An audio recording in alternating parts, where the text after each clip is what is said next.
Oke guys, assalamualaikum warahmatullahi wabarakatuh. Salam sejahtera bagi kita semuanya. Kembali lagi di Ari Jaya Channel. Pada kesempatan kali ini, Ari mau ngebahas pertanyaan-pertanyaan dari teman-teman subscriber ya, mengenai kenapa akad kredit itu lama ya, gitu ya. Biasanya sih kalau subsidi sih lebih ke bangunan ya, bangunan. Nah, terus kemudian apalagi sih kendalanya kenapa developer itu tidak, atau pihak bank itu tidak melangsungkan akad kredit yang cepat gitu ya. Tapi memang ada beberapa faktor ya dari teman-teman. Dan apa aja kendala-kendalanya, kenapa bisa walaupun sudah terbit SP3K tapi masih akad kreditnya lama, apa aja. Jangan kemana-mana, tetap di Ari Jaya Channel aja.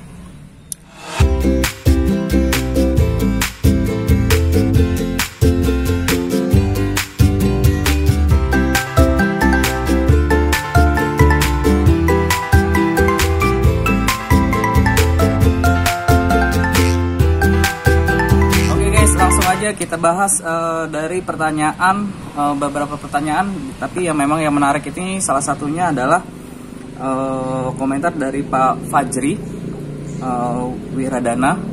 Itu, Om mau tanya, saya mengajukan KPR subsidi dan waktu pertengahan Desember 2020 SP3K sudah turun, dan selanjutnya saya sudah melengkapi semua persyaratan yang ada termasuk biaya yang diminta ya. Tapi sampai bulan ini belum ada progres info lagi kapan akad kredit diterima dan kuncinya. Dan sampai saat ini masih sering menghubungi pihak developer untuk menanyakan perkembangannya, dan jawabannya selalu masih proses dan mudah-mudahan secepatnya. Nah, ini tergantung ya jawaban dari developer itu sendiri ya.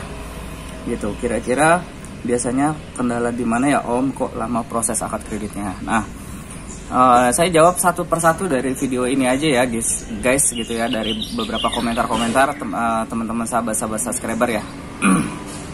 Oke, dari pertanyaan ini jawabannya adalah SP3K sudah terbit ya. Jadi ini beda ya, SP3K sudah terbit tapi memang belum bisa akad gitu ya.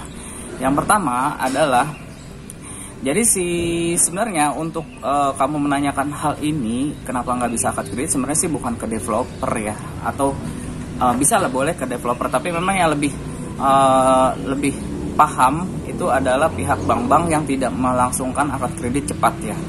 Yaitu adalah ada beberapa legalitas yang memang belum diselesaikan sama pihak si developer itu sendiri gitu. Contohnya misalnya katakanlah legalitas itu terdiri dari dua ya gitu ya. Yang pertama itu sertifikat. Nah, biasanya memang SP3K kita udah proses duluan ya. Biasanya di dalam proses bank itu SP3K kita sudah terbitin biar konsumennya juga bisa dapat kepastian kreditnya.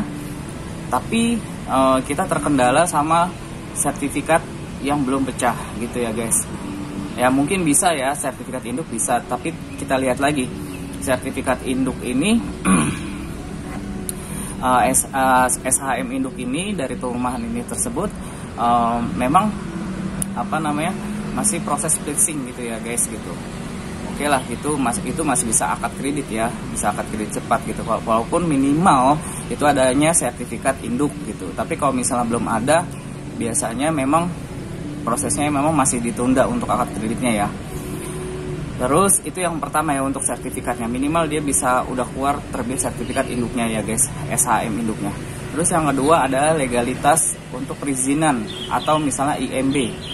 Nah, untuk proses IMB itu sendiri memang nggak sinkron nih antara sertifikat penyelesaian sertifikat induk atau sampai sertifikat pecah. Nah, dengan proses IMB. Nah, IMB ini sendiri kan banyak ya.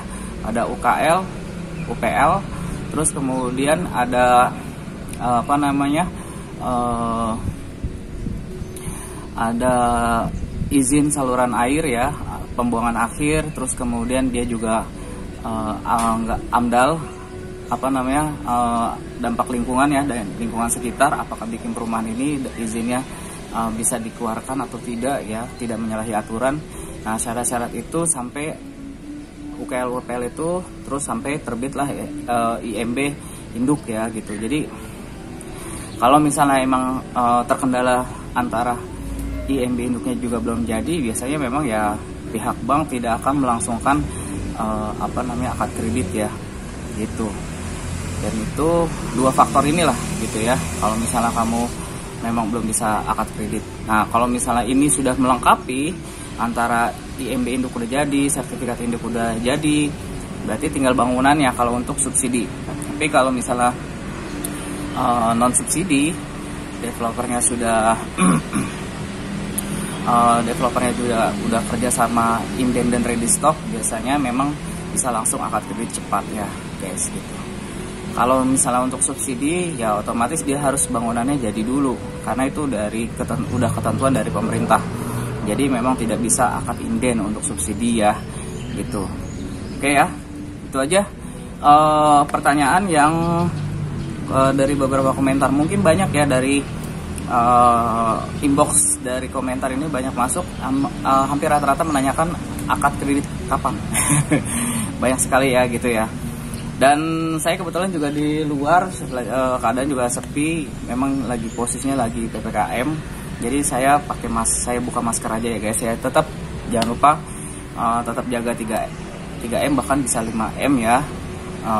Tetap jaga, terus kemudian pastiin kamu udah vaksin ya guys gitu, biar kamu juga enak ya. Jadi biar kamu juga udah divaksin ya, untuk untuk penularannya minim ya, terus kemudian juga tingkat kematiannya juga minim. Vaksin memang pasti harus tetap jaga 5M ya guys gitu ya. Jadi kamu harus peduli sama kesehatan kamu dan keluarga kamu, dan juga orang-orang di sekitar kamu ya. Tetap pakai maskernya double gitu ya guys. Nah ini double. Oke guys, itu aja informasi yang bisa saya sampaikan dan semoga bermanfaat. Dan teman-teman kalau ada pertanyaan jangan lupa teman-teman bisa tanya di komentar bawah ini. Terus kemudian juga jangan lupa kamu dukung channel ini biar lebih berkembang lagi, dan support terus.